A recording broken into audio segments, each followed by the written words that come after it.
So Stuart, second derby of the season and another draw, but quite an eventful game. Your thoughts?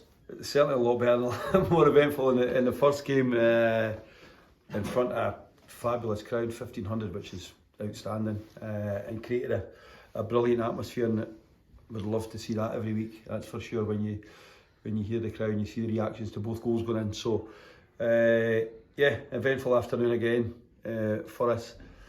And I thought it had been injustice if we'd have lost the game with the effort we put in. Obviously, you're going to be under a lot of pressure once you're down to 10 men because they're a good side.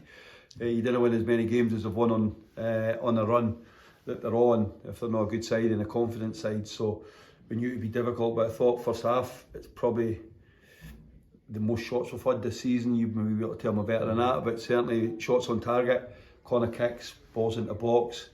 And over a threat, there's no doubt about that. Delighted for Paul to get a goal. That's what he gives you, there's no doubt about that. And he's had another couple of good shots within it as well. So yeah, and then the send off, obviously we've got to change.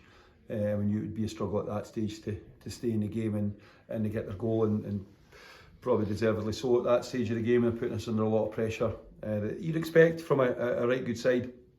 And then we'll come in towards the end with a couple of wee half chances ourselves towards the end, but yeah, entertaining game, and obviously happy, and then to get a point when you're again, like last week, we're down in numbers, and I don't know when Graham got sent off, it had been around about 30 minutes to go, around about that kind of time scale. So fair effort, the boys will be tired tonight, there's no doubt about that. So yeah, obviously after the double sending off last week, you were forced into kind of changes for today, and Paul, I guess, was potentially one of them coming in and starting in midfield. I mean, many people felt he was a new signing the way he was running about there and just having a shot at goal at every opportunity. He'll not be running about that tomorrow, I can assure you of that. No, he was outstanding, and that's what you get from Paul. He's a threat.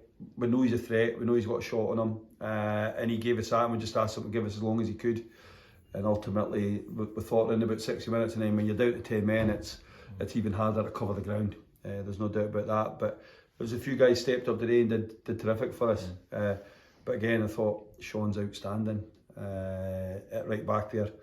Hardly puts a foot wrong within the game, so credit to him. But there's a few other ones as well. So over the piece, we're happy enough. We'll move on from it.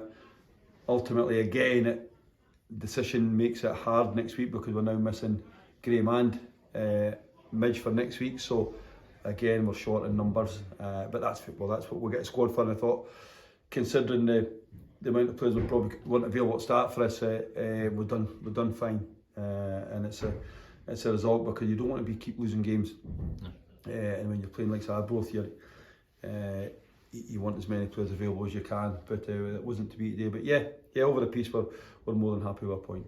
Yeah, and I guess you must have been going to half time, given the level of performance in the first half. Were you disappointed in any way that we weren't more than kind of one goal ahead? You know, I mean, obviously it's important to get goals when you're creating chances and on top of the game.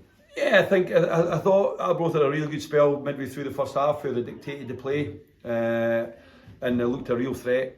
I can't remember Cammy making a really good save within that, right enough, for a really clear-cut chance, but they looked a real threat. Their movement was great, and they were getting in good areas, and you're thinking they might go nick one. But then I thought the last 10 minutes of the half I came back in it. Several corner kicks, free kicks, shots, which is what we're wanting to do. Ultimately, if you don't shoot, you're not going to score. We keep saying that, and just put balls in the box. Just keep putting balls in the box, because that's the only way plenty of goals come from crosses. I keep saying it to the guys every week and they laugh at me, but yeah, you put the ball in the box or you're not going to score. And ultimately, we're trying to do that, but when you're playing against Tam and Keith, they're really good centre halves. They're going to attack things and defend their box well. So, but yeah, you get in and you're thinking that we'll just keep the same shape within it. We thought about maybe looking to flip to a 2 up top to see if we could get a bit more pressure on them higher up the pitch. But obviously the sending off curtails any ideas of doing that. And again, you must have been kind of proud of the way the boys reacted after the sending off, and as we get to the dying embers of the game and after Arbroath get back on terms, I mean, they had a couple of chances. We created some, Kane has a really good chance, Blair has a really good dribble. It could have kind of swung either way at the end of the day. Could have, yeah. Obviously, we certainly didn't have the majority of the ball at that stage, Brian, and that's understandable when against a good side. But I thought we were a threat on the break with the pace of Kane and the pace of Blair, and I thought Callum came on and was outstanding, run that left side for us and got up and down. And what you're trying to do, you're trying to get up as high up the pitch as you can to take a bit of pressure off the guys at the back, because it's you're not going to defend constantly for it. But yeah, a bit to and fro in the last 5-10 minutes as such, or even into that. It's nearly 5 o'clock, I think we're finished. So, but yeah, we'll get the boys rested up over the weekend, and then we'll get them back in Tuesday and see how they all are. We're expecting a bit of bad news on Craig's injury. I think it could be a fracture, so that's not good for him, because he's just come back into the team and he was doing great. So kind of we'll get 1 or 2 back in, and then we'll get 1 or 2 out. So it seems to be the season at the moment, but we'll certainly hopefully he'll be okay in the coming weeks. And looking ahead, next week, away game, any particular thoughts how you go into it? The league is still very tight. Yeah, I think we say this every week, that if you could pick the 5 results, you'd be doing well in this league. You just don't know what's going to happen. Cove are going great, and then they're going to get beat today.